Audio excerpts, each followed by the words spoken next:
Such a sunny evening. I can feel the wind grazing on my face as we cruise down the hill. I looked around the houses that passes by and feeling a little uncomfortable in my butt as I sat on the bar of the bicycle.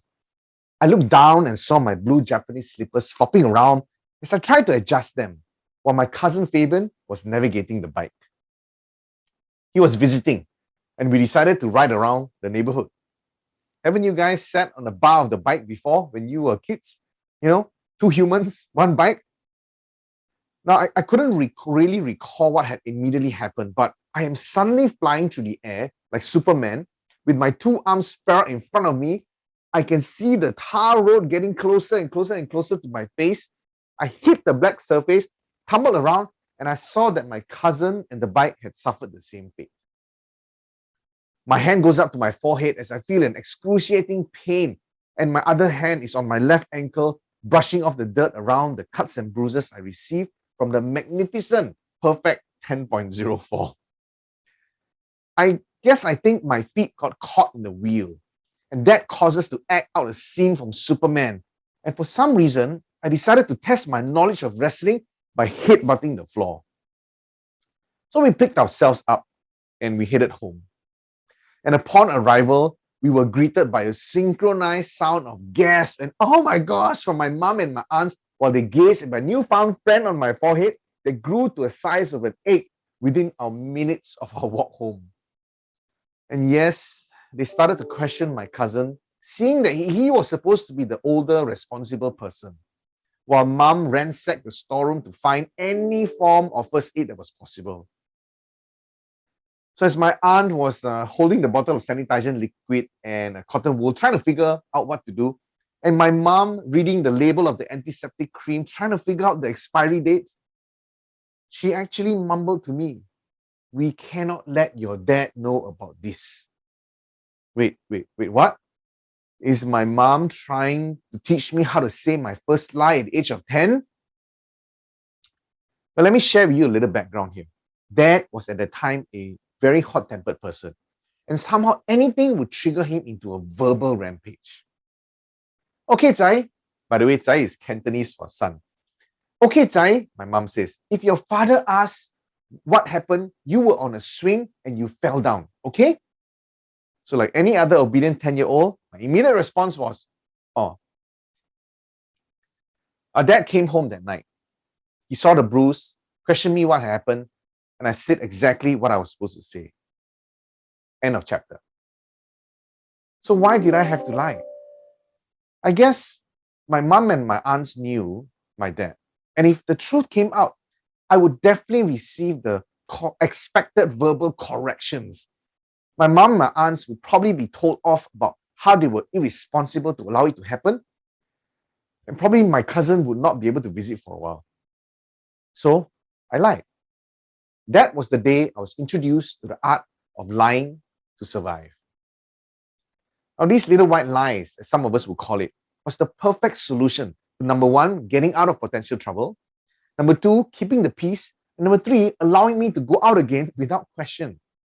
We've all said, "I'm fine," when we were asked, "How are you?" Even though we are still angry that you didn't call last night. We've all done the "I'm sick" when we just didn't feel like going to work, right? Because we all have had that friend named Matthew whose wrist is very heavy when pouring the drinks last night. Lying is an art of survival. And survival instinct kicks in to be way more important than lying. Are we able to justify the lie about not telling our friends the truth about our sickness so that they won't worry? So I grew up thinking that telling a little lie is needed. It's needed so I won't hurt someone. But I learned in a very dramatic incident in my teens that when a lie is found out, it can cause catastrophic results. A lie that I told to my friends that I was leaving the country so that they would be sad about me leaving only resulted in me losing all of them. Lying is morally wrong. And while we feel that it is a means of survival in most cases, I've learned that it should never be done, especially to survive relationships. Mom and dad separated 2 years later. And I didn't really understand how different life is going to be. Until the day I walked into the kitchen a year later, carrying my mathematics book to ask a question to my mom and my aunt. I held the book in one hand and a 2B Stabilo pencil in the other while shouting, "I don't know this answer." The three of them is packaging up the day's baking. And I could see bottles and bottles of cookies stacked on a makeshift table in the middle of the kitchen. Mom responded to me, "I will help you later tonight after dinner, okay, Ray? But tomorrow you need to do something for me, okay?" That was the day I turned from an early secondary school student to a part-time cookie salesman. I brought samples to school the next day, and I was taught to pass it to my friends and teachers and tell them that mom has more ready to be delivered. Well, I ended up in the principal's office staring at him with my sample cookies on the table in front of him and him lecturing me about the rights and wrongs of soliciting in school. Now, there were many times I was also ridiculed by my friends, calling me biscuit boy. And throughout the year, there were many, many more times I had to go and visit my good friend, Mr. Principal, for more teachings. But no matter what happened, I knew I had to continue. I knew that mom counted on me to get a little extra sales so that my food in school was taken care of. But I hated it. I complained multiple times to mom. But she always had the power to convince me with that amazing smile of hers. And she always said, "Please, Ray, please for me." So I learned her famous smile and used the same in school. And no matter what, I would just smile. And a couple of weeks, this biscuit boy started to get some sales. Now, throughout this whole ordeal, I learned that there are many times in life we can never control the situations or the outcome, but we can control our reaction to it. Mom taught me the best reaction is to smile. So moving along, my days of a cookie salesman took on many other forms. I had traded football cards. I had bought and sold stamps. I even did a mini F&B business in my dorm in London where I cooked Chinese food that could possibly be a disgrace in Malaysia, but it was a dorm-wide 4-star rated cuisine among the British students. I also worked in 2 jobs in my first 2 years in London. The first was in a Chinese restaurant at Bayswater named Four Seasons. Perhaps some of you guys have dined in there before. I remember its main benefit was the ability to earn and eat its famous aromatic duck. Oh, yum, whenever I wanted. My second job was at a photo developing shop where we turned little film rolls into joyful pictures. Well, not all joyful. There were some pretty traumatic pictures of nudity of specific genders that I would rather not see. You see, I went to London at the age of 19 with very little money, but an ambition to become a world-famous sound engineer. But throughout the first 2 years, going through the work and the study, I was tired. And I still was not able to gather enough money to pay rent, live, and come up for my next semester school fees. I dropped out. I'm sitting in my studio apartment, finishing my bowl of chicken-flavored Maggi instant noodles, contemplating my decision to either put my head between my legs and go home to Malaysia, or figure out a way to work out my last remaining years of my 5-year student visa. What do you guys think I did? Yes, I stayed.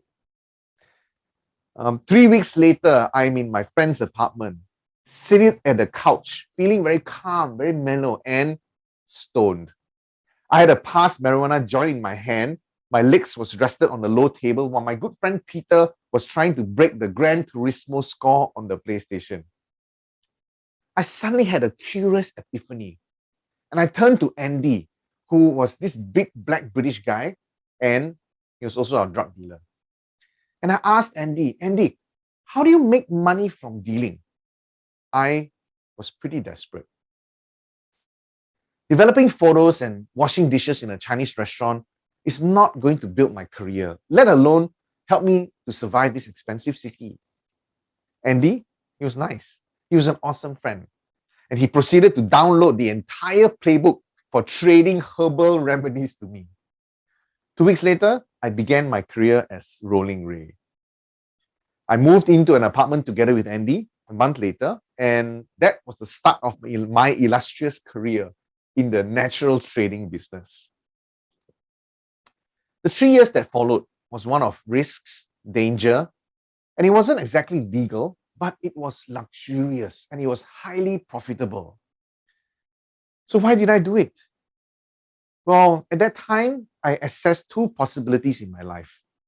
Option 1 was to continue what I was doing, work 2 jobs, persevere through it, but always be living in a life that I would have to worry about, whether I could get the next meal.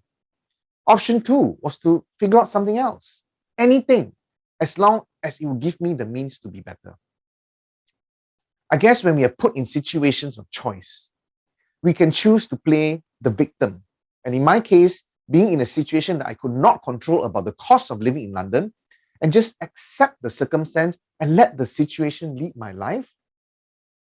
Or I can choose to play the victor, to try something risky, try something uncertain, but to push out of our limiting belief on this so-called circumstance that we are being thrown down on us.